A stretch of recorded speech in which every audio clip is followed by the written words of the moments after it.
Today we got an MS390.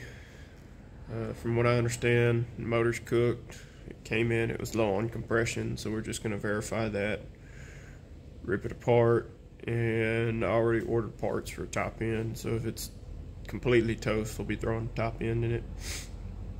I apologize for my sniffling. I sound rough. I got some sort of sinus crud going on. So here we go. Gonna start popping off the exhaust, muffler. Looks like we got 3 8mm bolts here. Soak them in a little bit of penetrating oil so that they hopefully come out without giving me too much grief.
Most saws, I take the air filter cover, lay it off to the side, throw all my parts in there.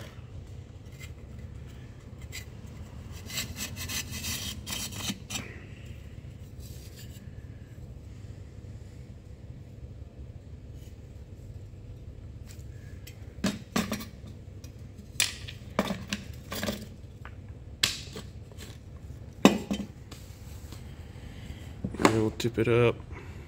I don't know. Yeah, you can definitely see that piston's got all kinds of scoring on it. Rings are locked up because of damage to the piston. So this motor's building no compression, and that's why it won't run. Looks like it's just this exhaust side. When I look down in there in the bore, the intake side's nice and clean.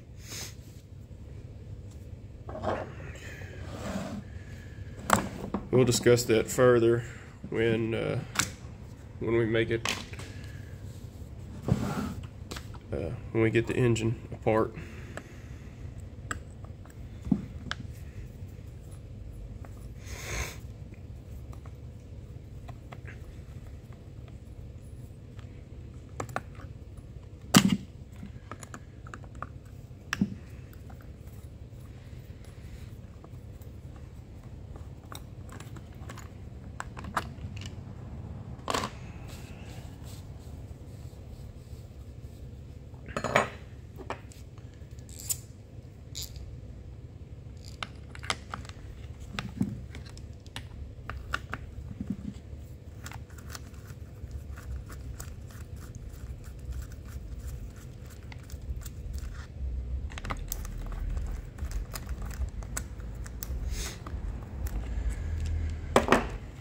Good habit to get into if you start working on chainsaws or any small two-stroke motors with a sealed gas tank is they have a vent in here, but it only vents once this tank reaches a certain amount of pressure. So the tank can still have a little bit of pressure on there while you try and pull the carburetor off. If I want to try and pull the carburetor off right now, more than likely what would happen is this line here is your fuel supply. It would probably sit there and just spray out. I think that one's fuel supply. It might be the... Yes, this one here is fuel supply. So if I pulled this carburetor off right now, more than likely fuel would spray out of that line, soak you. And if you're doing this in a inside type environment, which isn't recommended, you'd probably be soaked in gasoline. That's just not a good thing to have indoors. So I'm going to pause the video, dump the fuel out, and I'll bring it back. Dumped out all the fuel. So now we're going to get work on pulling this carburetor out. Looks like it's just going to pull straight off. If they have rubberized gaskets that have been in place for a while, sometimes they're going to want to fight you or not cooperate. Always be gentle when you're prying on this stuff. It's, you know, it's a small motor. It ain't anything on a semi. You don't have to get super ugly with it. Just push on that fuel line. Since I dumped all the fuel out, nothing spraying out of there. Now I have some throttle linkages to work around. This one here, when you pull the trigger up, you can see it just clips into the trigger mechanism. And again, all we're going to do is just gently pry on it. It should pop right out.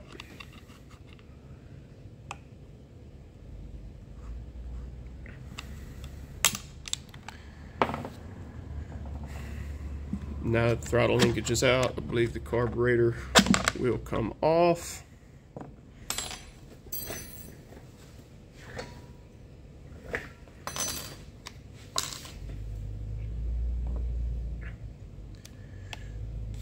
The vent in that guide doesn't need to come off. Set the carburetor to the side.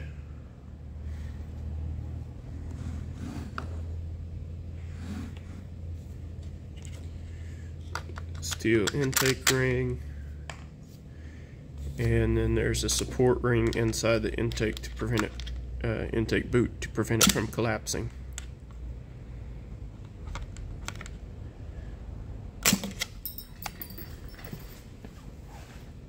And like I said, anything that's got rubber on it, if it ain't been moved around in a while, it don't want to cooperate. So just be careful. Sometimes you get parts flying out at you.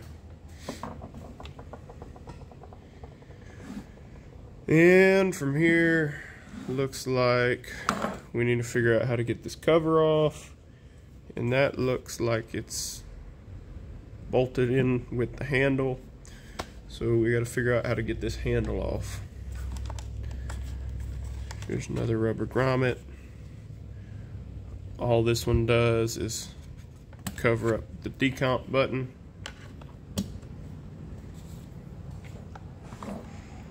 Got some caps in here. Usually caps cover up your anti-vibe system. I'll just leave that one alone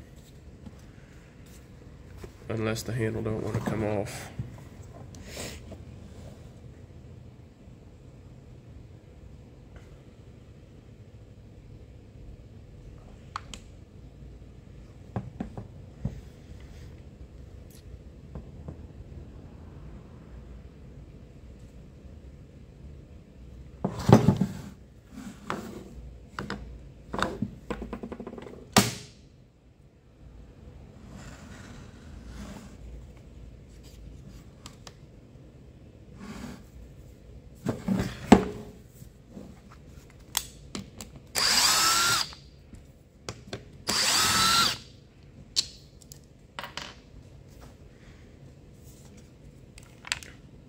And at this point, I'm just kind of going for it.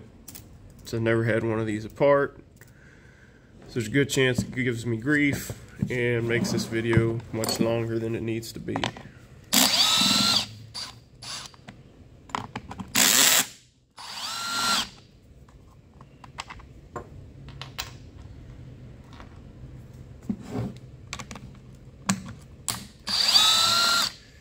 Always pay attention to the length on your screws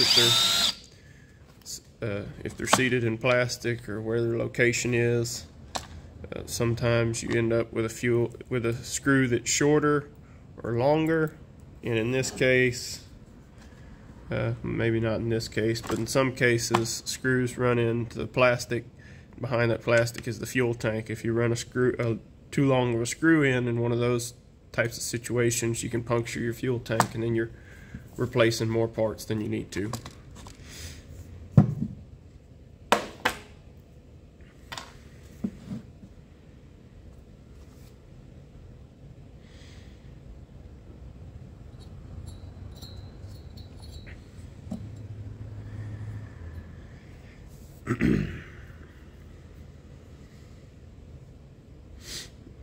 Since I know that I got to take the motor apart, take the motor out, I'm going to go ahead and remove the flywheel now. Or remove the flywheel shortly. I still want to get a few more pieces out the way before I go ahead and do that.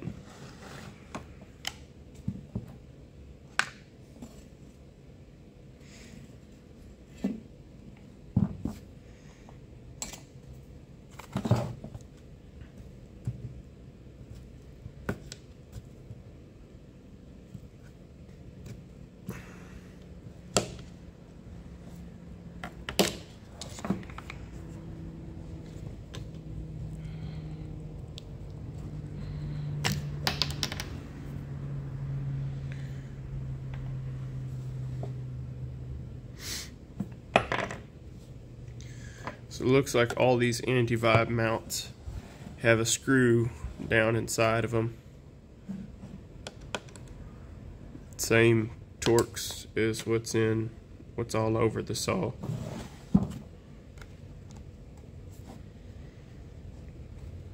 It's just getting these caps out. Probably going to be a bit of a pain. Might pry out with a bigger tool, a little easier.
These bottom screws out, and I believe I got 3 caps out, anti-vibe stuff.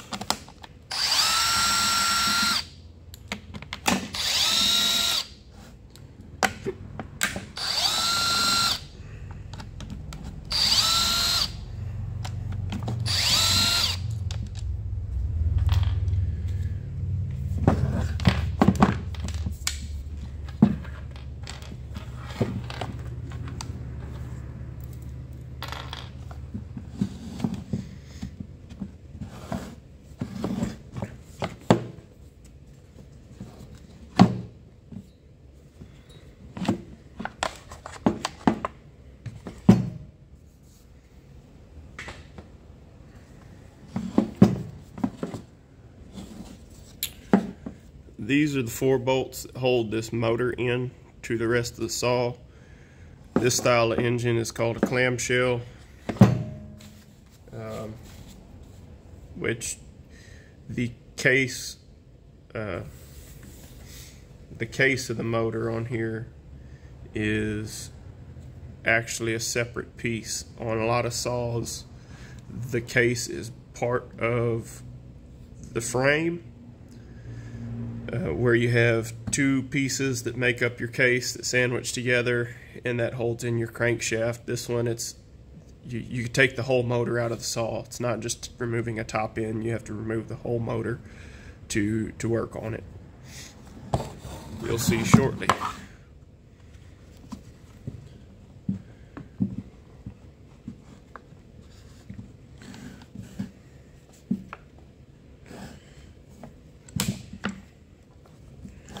Got another anti-vibe mount up there, and that's for your rear handle slash trigger assembly slash airbox.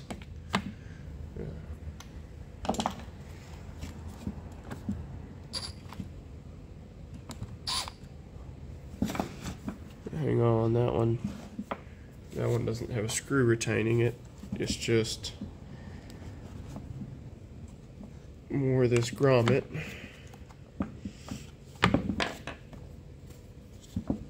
Probably on that with a little bit bigger screwdriver so I don't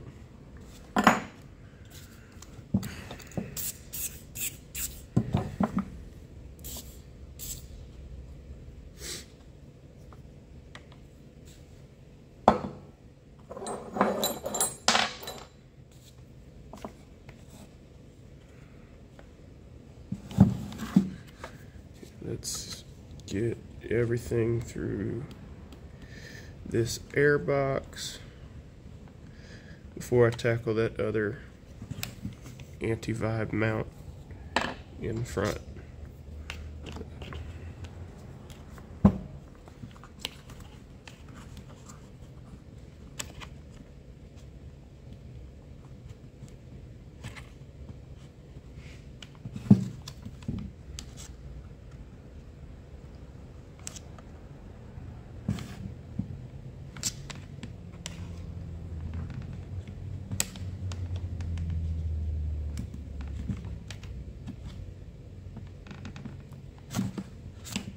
Let's hope I didn't put a hole in that impulse line. I'll need to check it out after we get it through.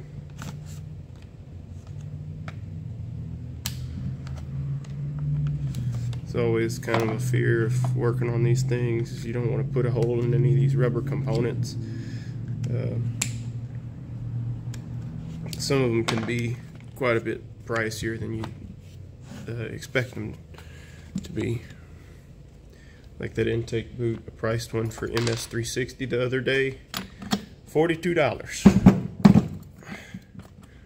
for a little rubber cone.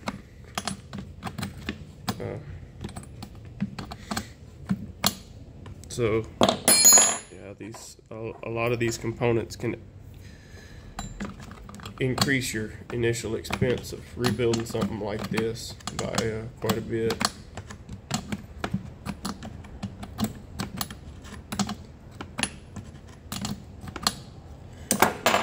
Removing the spark plug so my trigger handle assembly will tip forward.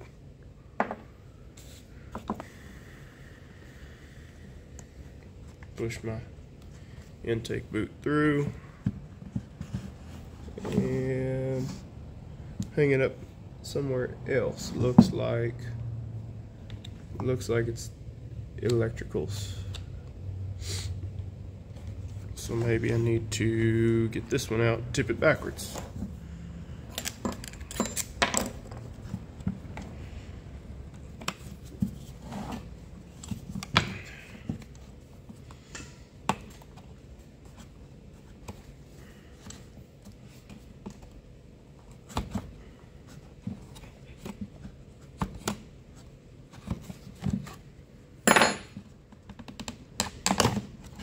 All right.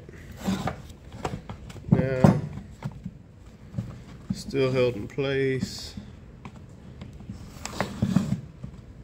and it looks like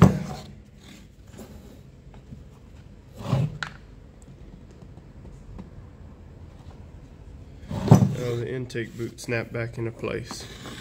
So this lip here needs to be pushed through.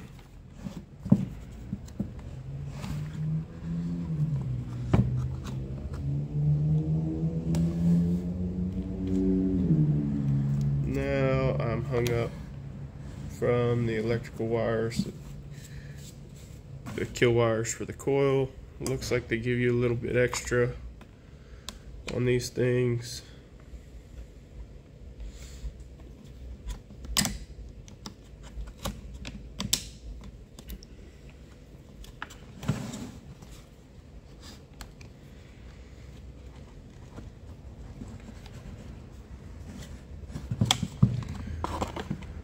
Alright, now we're getting a little bit more into the meat and potatoes of the situation here.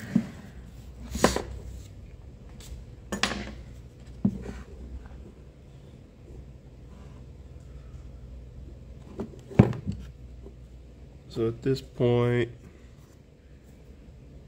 probably going to be wise for me to attempt to remove the flywheel And then after that, I have to tackle the clutch and oil pump. And then I believe it's 4 bolts on the bottom, and then everything comes out. Maybe something that holds this cover on, but we're just about there.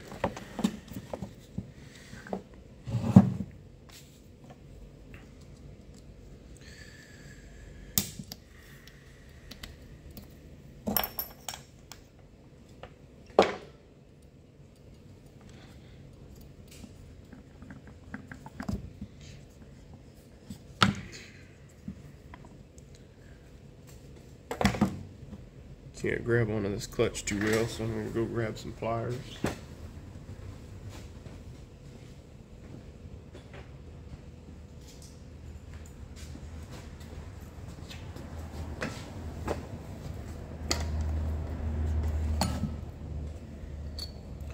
And this part is the clutch drum. I dropped it on the ground, but that ain't gonna hurt it. These weights here are held in place with these 3 springs. When the motor spins, the springs keep the weights held together, and when it starts really spinning faster, the centrifugal force of it makes these weights want to pull outward, and that's what actually engages on that clutch drum and makes the clutch drum turn, make your chain turn.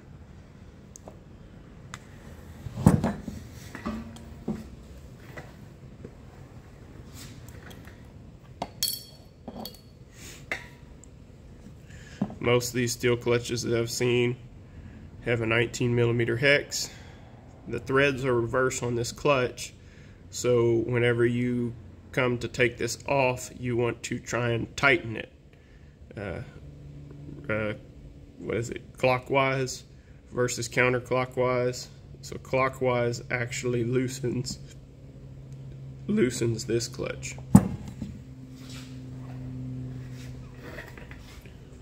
So I'm going to run and grab those tools real quick.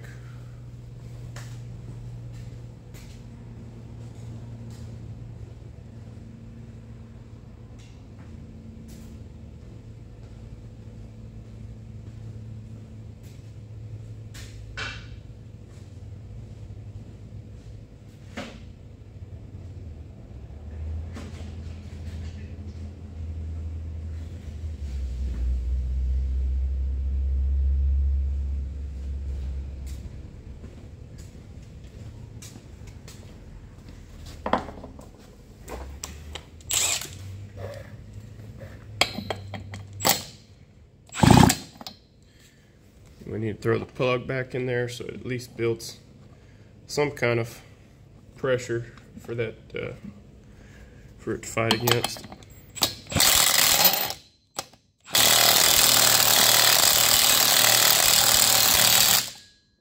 I think this one's going to be real stubborn. So hold on, I'm going to pause it. I had to go grab the air impact to get it loose.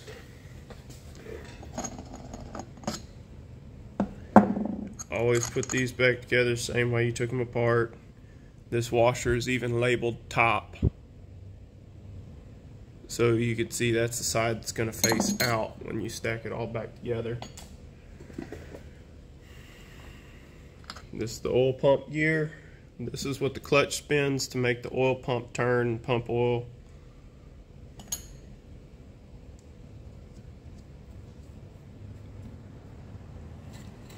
This is pretty dirty. It's a fairly well used saw, so I'm gonna have to blow all of this out. Probably gonna blow most of it off here in a minute.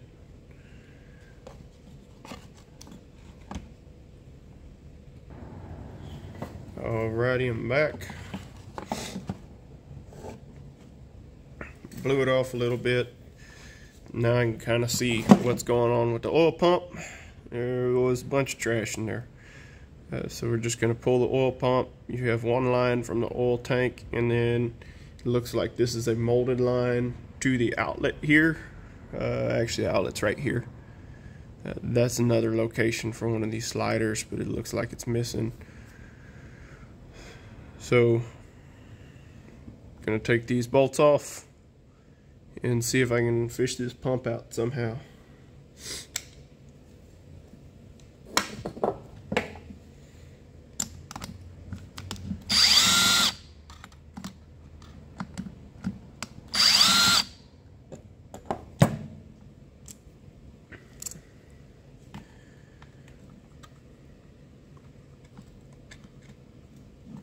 So it's looking like the molded piece. Well, almost looks like that comes out. I'm gonna try and pry this off this nipple here, and then yeah. So this molded piece slips over another tube. It's got an O-ring on it. Got to make sure retain that O-ring, otherwise it's not going to seal, and it's just going to pump oil to there and spill out everywhere and make a huge mess.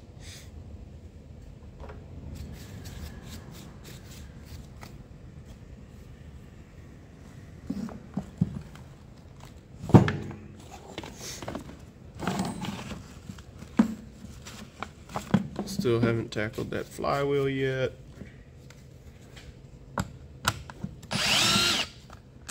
Feel like after this cover is removed, it's going to give me a little bit better access.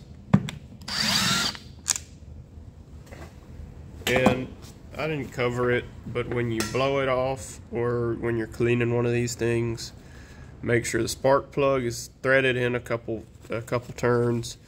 Stuff a rag down in that intake boot so no trash is getting in there, and then you rotate the engine to where the piston is toward the top of the cylinder. That way it blocks off the combustion chamber and no trash is getting in there. This one is not as big of an issue because the whole engine's coming out and being rebuilt. But if you have an old saw that you picked up somewhere and you're just trying to do maintenance on it, take it apart, verify the health of the motor and everything inside, it's a good practice to get into while you're cleaning.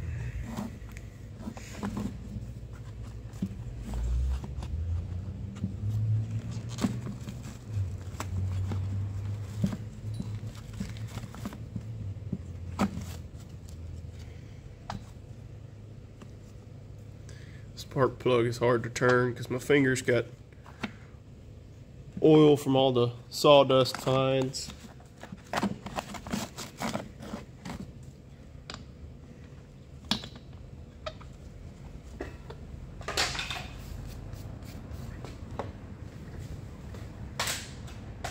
All the plastics and covers are getting set to the side because they're going to get cleaned out. They're going to get cleaned out after I get this motor taken out.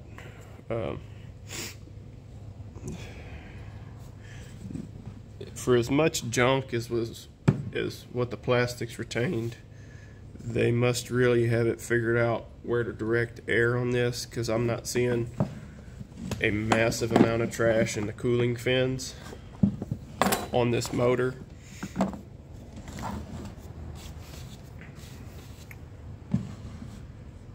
So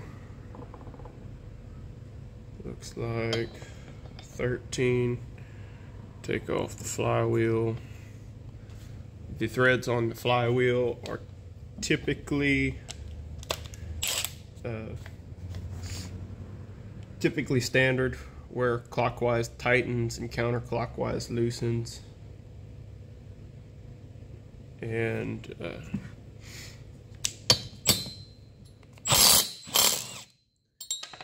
nut usually comes off there fairly easily, but the flywheel is what taking the flywheel off the tapered shaft is usually what causes you a little bit of grief.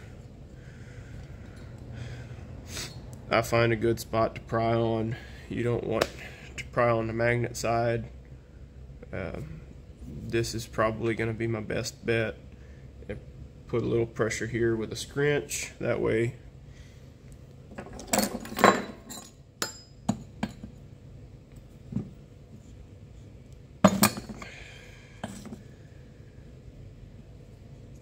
put a little pressure, put on the socket you used. Thread that nut on a few rounds, put on your socket you used, take the nut off, grab a hammer, and then as you apply pressure, you can give this thing a few good smacks with a hammer, and generally it'll come loose. I may need to put a little more pressure on my prying tool. Straighten that out so it's square. Bring everything back into frame. And the flywheel came loose on that one.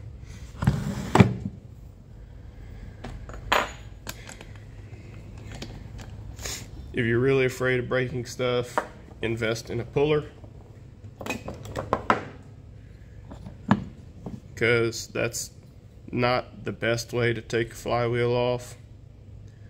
It's usually the fastest way, but the fast and least damaging way are seldom one and the same.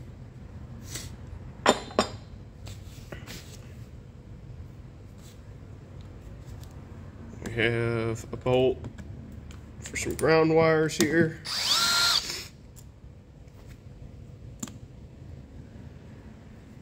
And I'm going to thread that back in. That way I remember which one that is. Looks like this thing is ready to come out. Got the oil pump off, the flywheel off. I believe it's just the 4 bolts on the bottom. And this motor is out of there. Ooh, and these are on tight too.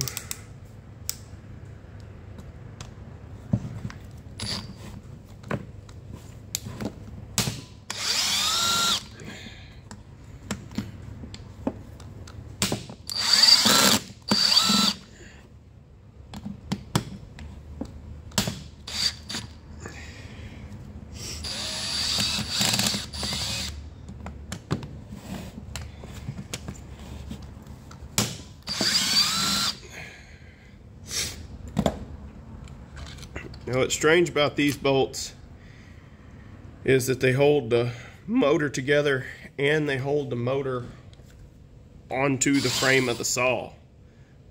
This is the first time I think I've dealt with this design, so it may not be strange, it may be common, and I just haven't run across it.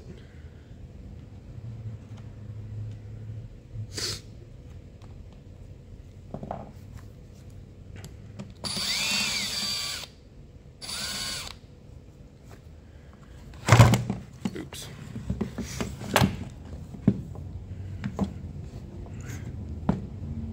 I think I'm missing a fastener, because this is still on here pretty snug. I'm gonna guess there is something. The other bolt fell off. I'm gonna guess there's something over here that I'm missing out on. Maybe this stud. Maybe both of those studs.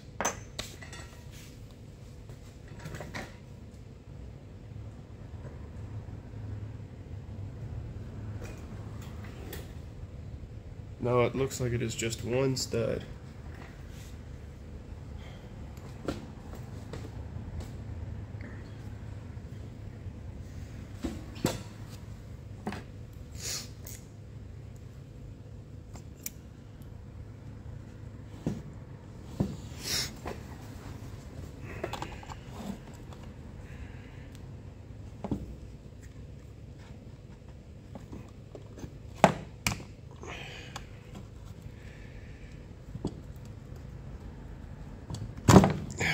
Now, broke loose.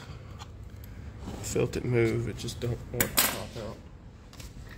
Gonna go grab some bar nuts and continue on.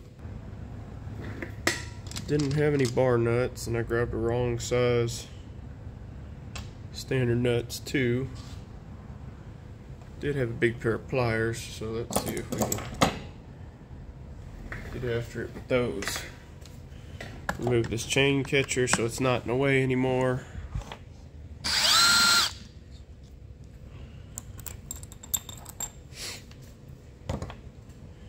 Then I'm going to bring this to the edge of the table.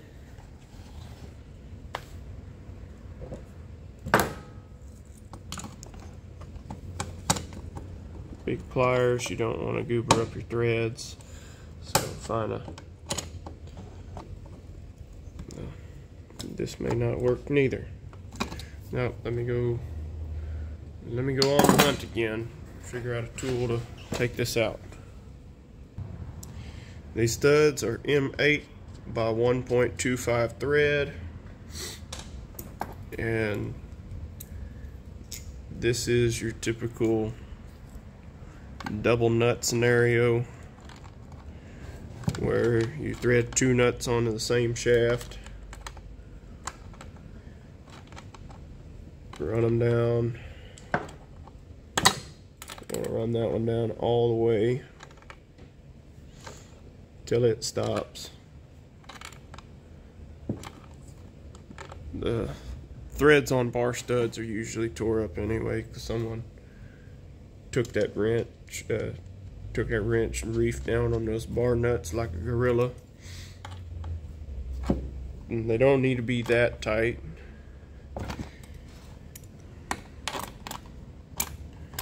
Now, if they're both snug up against each other, you grab this bottom one and it'll fight that top one off while you turn it.